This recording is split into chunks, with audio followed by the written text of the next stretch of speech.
Patuloy pa rin ang dagsa sa mamimili ng mga dangwa dito sa Undas ngayong Udas para sa bulaklak na ihahandog sa mga puntod ng mahal na nilang yumao. At sa kabila ng mataas nga na demand, bahagyang bumaba ang presyuhan ng mga bulaklak ngayong araw. Para sa detalye, ihahatid live ni Cristal Ramizares ng IBC 13. Cristal?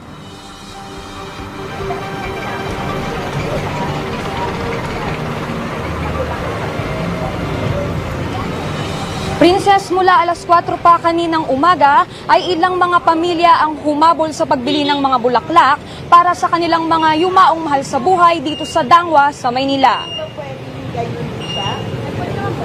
Ayon sa mga tindera, bumaba na ng 20 hanggang 200 piso ang presyo ng mga bulaklak.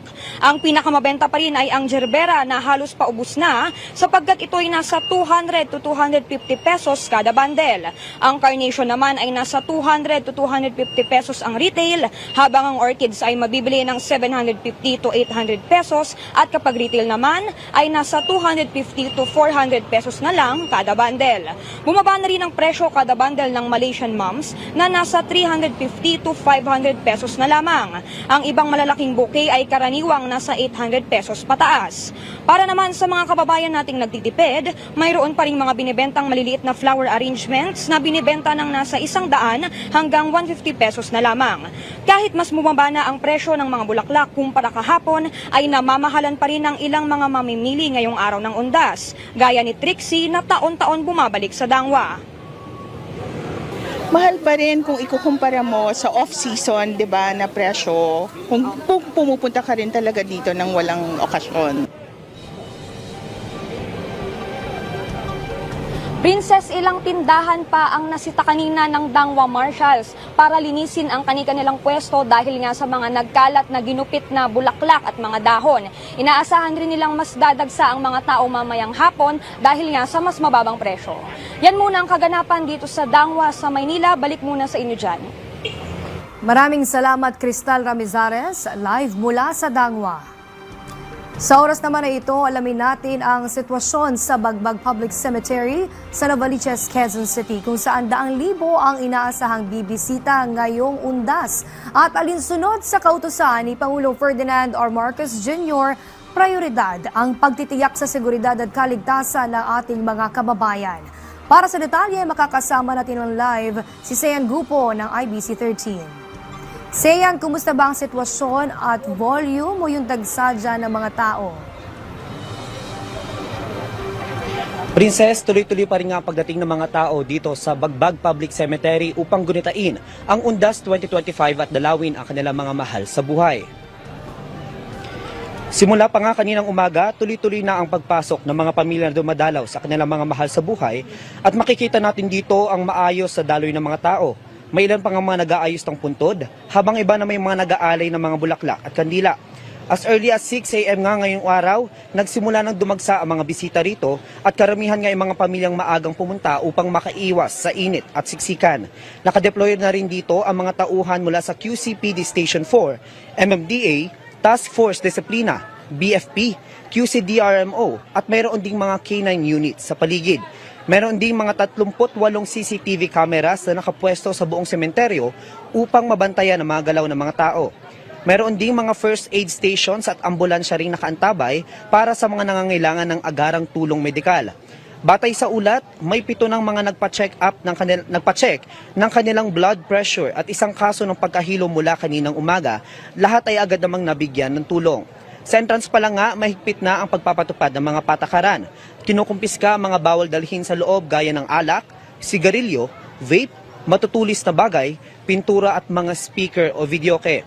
Sa paligid naman ng sementeryo, ipinapatupad ang stop and go scheme sa bahagi ng Quirino Highway malapit sa Bagbag Cemetery upang mapatawid ang mga papasok at masigurong ligtas ang mga dumadalaw.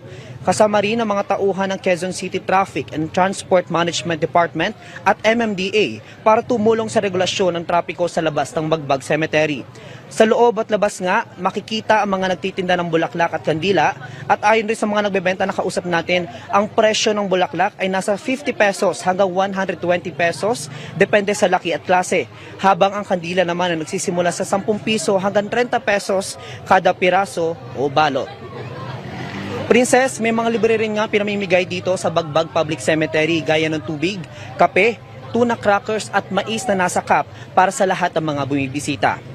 At yan nga muna ang detalye dito sa Bagbag Public Cemetery.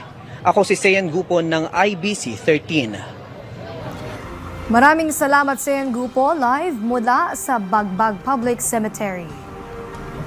Samantala, kakaibang tradisyon ngayong undas ang inaabangan sa Albay dahil sa kakaibang disenyo ng puntod na alay sa isang malikhaing artist bilang pag-alala sa yumaong mahal sa buhay. Ang buong detalye sa report ni Connie Kalipay ng Philippine News Agency, Bicol Region. Bawat taon, sabik na inaabangan ng mga taga-Albay ang isang kakaibang tradisyon sa pampublikong sementeryo ng bayan ng Uwas na simbolo ng pagmamahal at pag-alala ng mga naiwang pamilya sa kanilang pumanaw na ama. Taong 2013 na maisipan ng pamilyang Releve na naghanap ng malikhaing paraan para parangalan ang alaala ng kanilang ama ang tradisyong grave branding. Mula noon, taon-taon nang inaabangan sa sementeryo ng Uwas kung anong brand ang gagawing disenyo sa libingan ng yumaong ama ni Releve. Ngayong taon, ibinida ang brand na siyang paboritong brand ng detergent ng ama ni Releve noong nabubuhay pa ito. Nabanggit niya na sa tuwing pupunta ang kanyang ama sa grocery store, sinisikap niyang kunin ang partikular na sabon sa paglalaba. Ayon kay Ken Tabuena, nagtapos ng antropolohiya mula sa Universidad ng Pilipinas, Baguio, ang tradisyon ay sumasalamin sa kakaibang pagdiriwang upang parangalan ang alaala ng yumaong mahal sa buhay. Dagpa ng scholar ng Agham Panlipunan, ang mga malikhaing disenyo ng libingan ay bahagi ng isang mas malawak na perspektibo sa kulturang Pilipino. Ayon naman kay DJ Tanji, isang visual artist mula sa Albay, ang grave branding ay paraan para ipakita ang paggalang sa tradisyon bilang isang mahalagang pagpapahalaga ng sining at kultura. Mula rito sa Albay, para sa Integrated State Media, Connie Kalipay ng Philippine News Agency.